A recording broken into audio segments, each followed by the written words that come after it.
à tous, vous êtes dans l'épisode 6 du podcast Les Petits Plus Zen, un podcast créé par Séverine Fraisse, une enseignante depuis 20 ans en REP+, en maternelle. Bienvenue et bonne écoute. Aujourd'hui, nous allons parler de la puissance du modèle.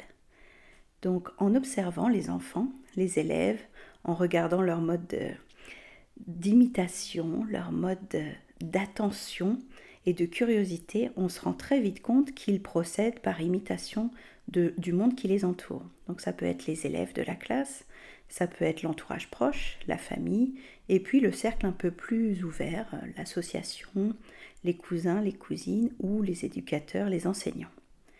Et en fait, ça tient au développement de la maturité de leur cerveau. Dans le cerveau, il y a des neurones miroirs qui permettent, sans réfléchir, en fait, sans passer par l'intellect, d'imiter le geste, l'action de la personne qui est en face de nous. Cette maturation des neurones miroirs, elle se fait au fil du temps, petit à petit, et elle permet les connexions de plus en plus nombreuses et la construction fil à fil du cerveau de l'enfant. Et ça veut dire que l'enfant nous observe tout le temps, qu'on le voit ou non.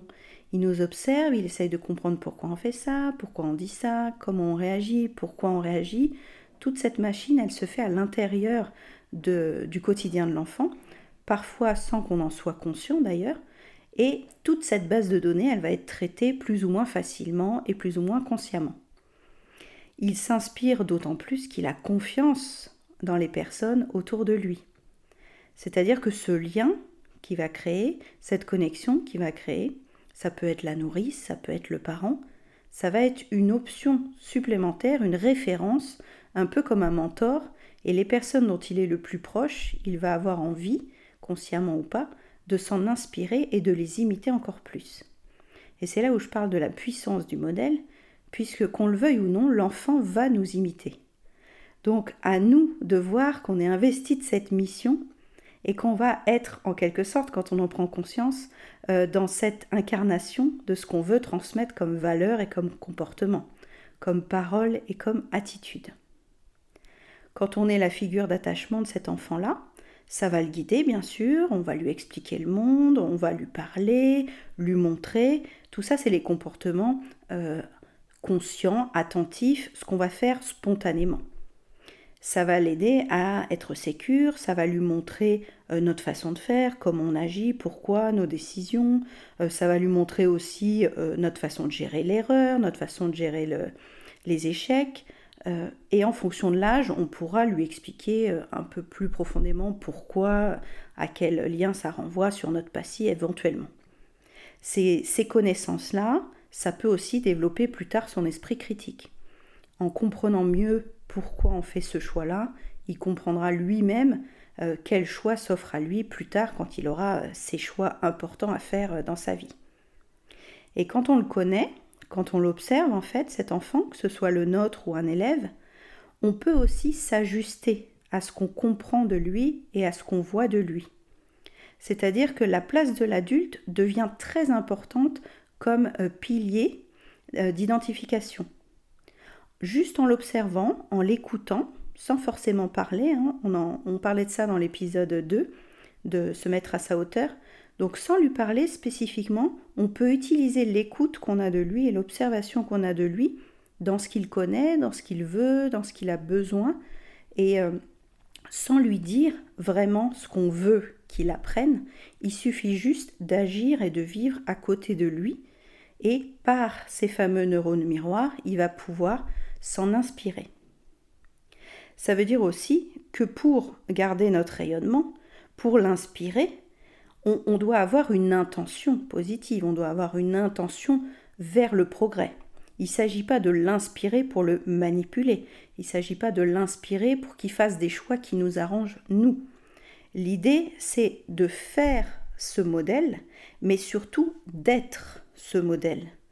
Et pour être ce modèle, pour incarner les valeurs qu'on aimerait lui transmettre, ça veut dire s'interroger sur nos propres valeurs, nos propres croyances et prendre soin de nous-mêmes.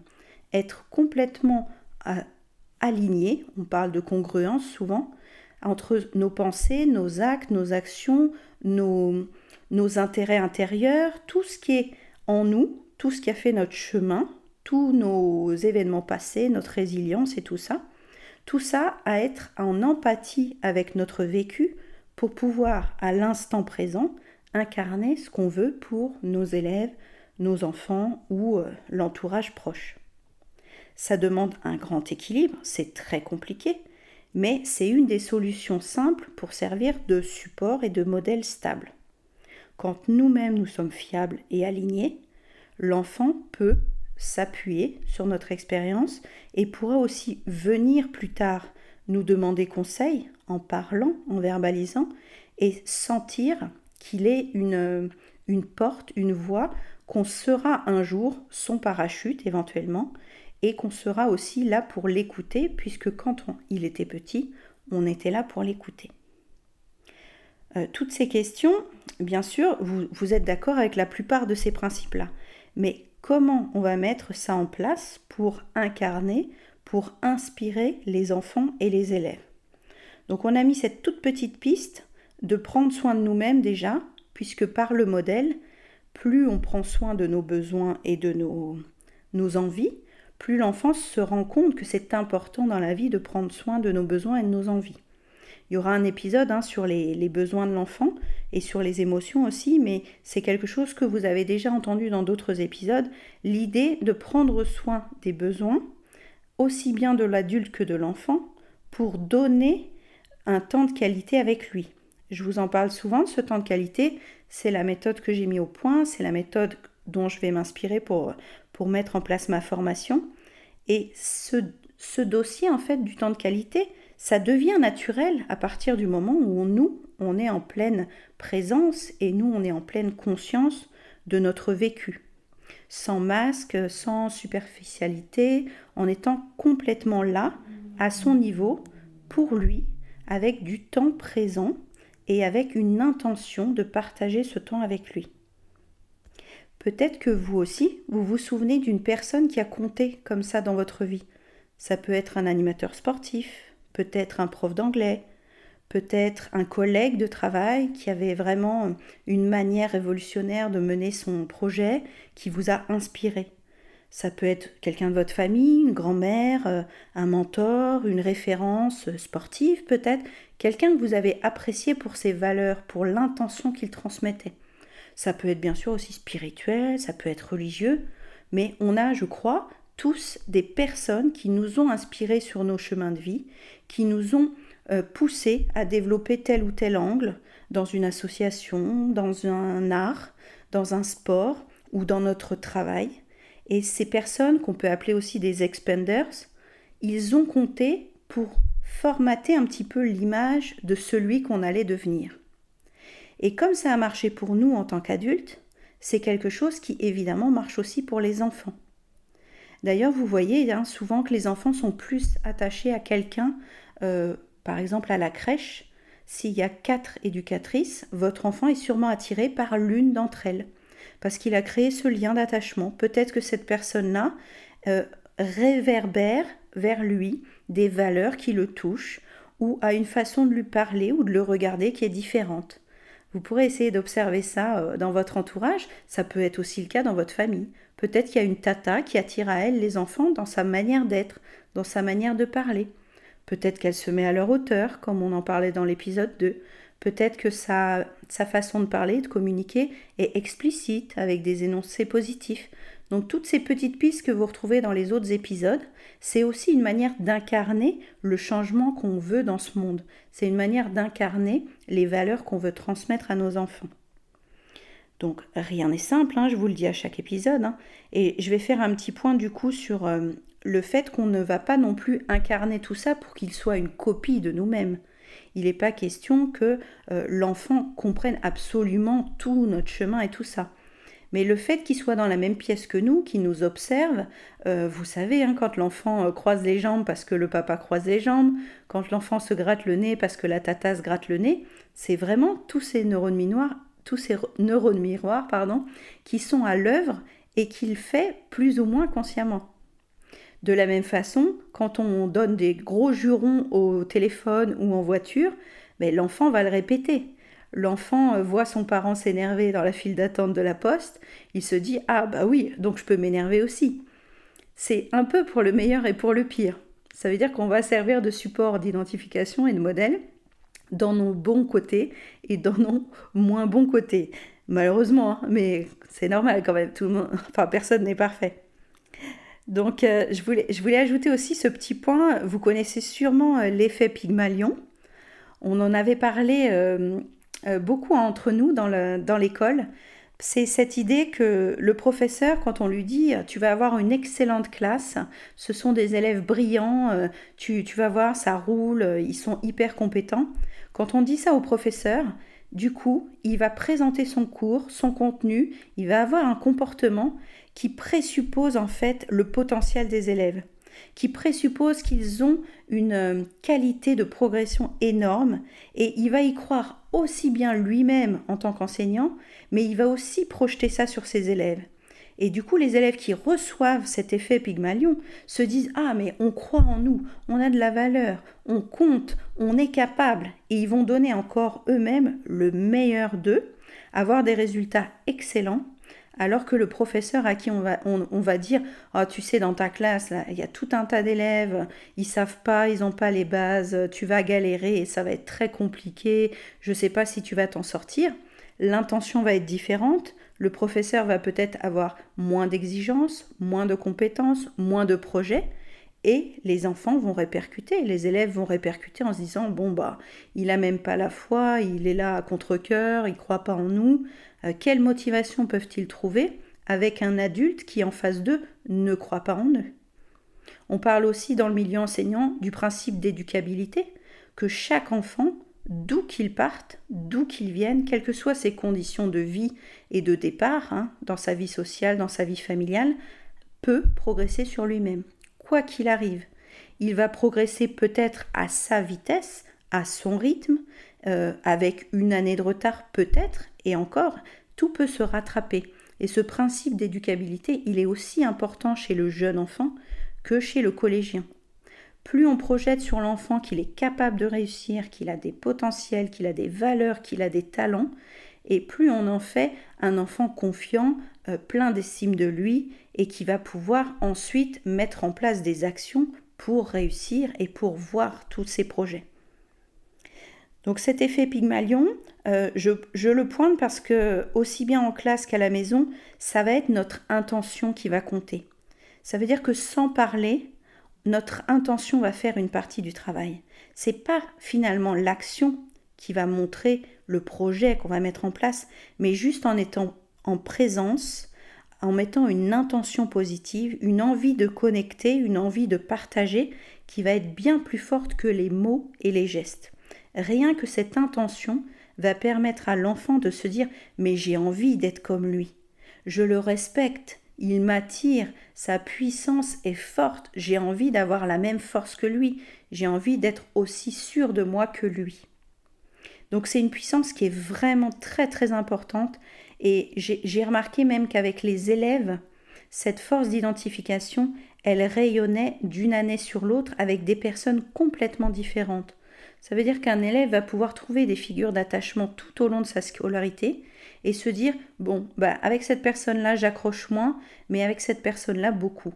Et en tirer toujours un modèle quelque part. Ça peut être une vacataire de cantine, ça peut être une animatrice de centre de loisirs, ça peut être la personne qui s'occupe de lui au conservatoire, en musique, mais quelqu'un sur sa route qui va l'aider à se prouver qu'il est valable, qu'il est capable, qu'il est compétent, qu'il est talentueux. C'est une question qui me tient vraiment à cœur. C'est une question qui revient en fait dans chaque bilan et entretien avec les parents quand j'avais le dispositif, d'accentuer vraiment les réussites de l'enfant, de faire du renforcement positif, de montrer tout ce qui va bien chez l'enfant. Il ne s'agit pas d'occulter toutes les choses qui ont mal tourné, dérapé, ce qu'on pourrait qualifier d'erreur ou de bêtise. Ce ne sont que des expériences, tout ça. Et en stigmatisant trop les expériences et les erreurs, ça montre l'inverse en fait de ce qu'on attend chez l'élève et chez l'enfant. Ça montre qu'on va pointer et faire une liste de tout ce qui ne va pas. On a ce biais de négativité en nous, on a été élevé en partie comme ça parce que les générations d'avant ne faisaient pas spécialement attention à cette question. Mais nous maintenant qui devenons conscients de toutes ces problématiques, de toute l'importance de l'estime de soi pour les enfants, pour les élèves, ça me paraît très utile maintenant de se dire révélons toutes les qualités, renforçons le positif de chaque enfant, de chaque élève et mettons un tout petit peu en sourdine les éventuelles critiques et les éventuels jugements qui nous viendraient à l'esprit parce que c'est humain, parce qu'en nous on a des jugements, on a des critiques, mais elles ne sont pas obligées d'être verbalisées, elles ne sont pas obligées d'être publiées, annoncées, tartinées. C'est à nous de choisir en fait ce qui passe la porte de notre bouche. Est-ce qu'on est vraiment obligé de critiquer et de juger l'entourage, aussi bien nos enfants que nos collègues, que notre famille, que nos amis? Le renforcement le renforcement positif, il joue sur toute la population, tout l'entourage.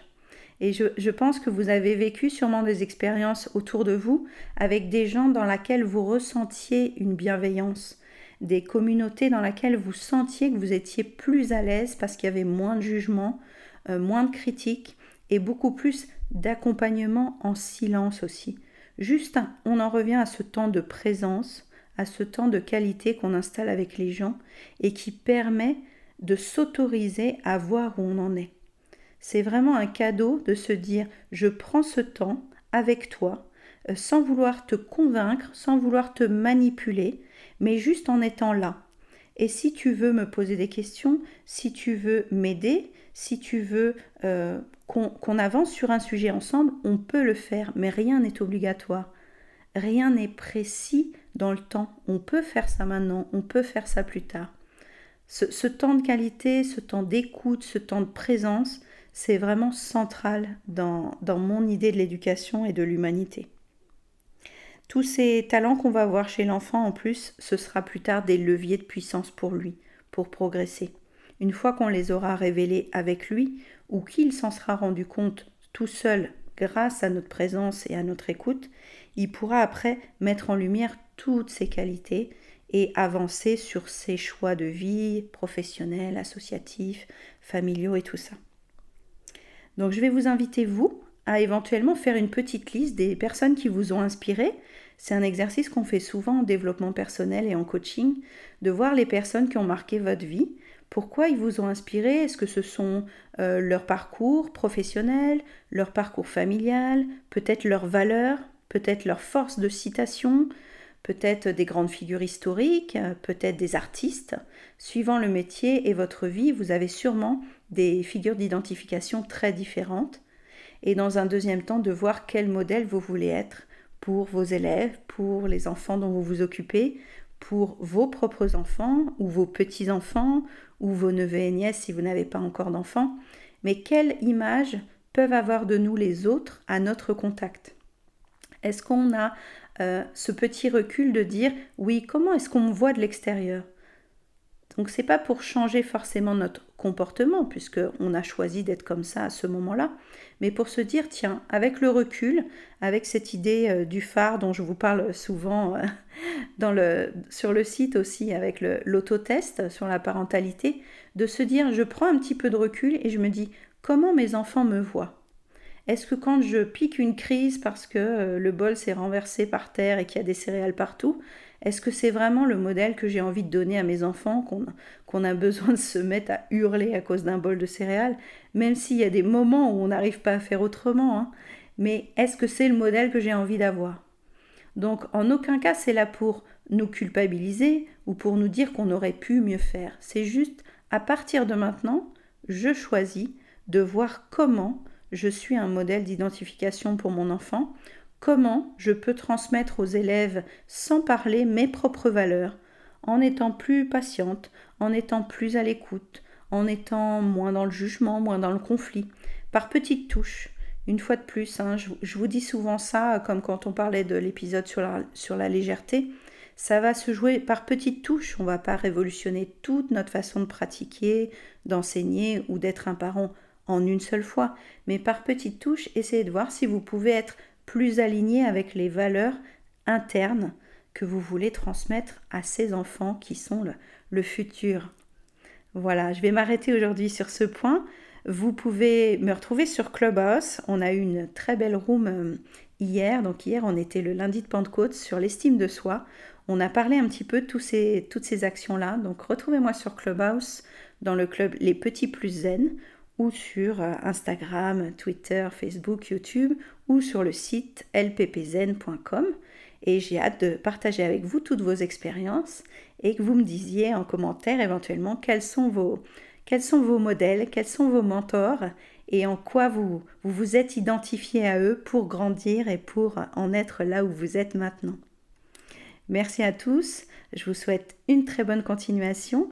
N'hésitez pas à partager cet épisode si vous a plu, à le noter sur votre plateforme d'écoute et je vous dis à très vite. Au revoir.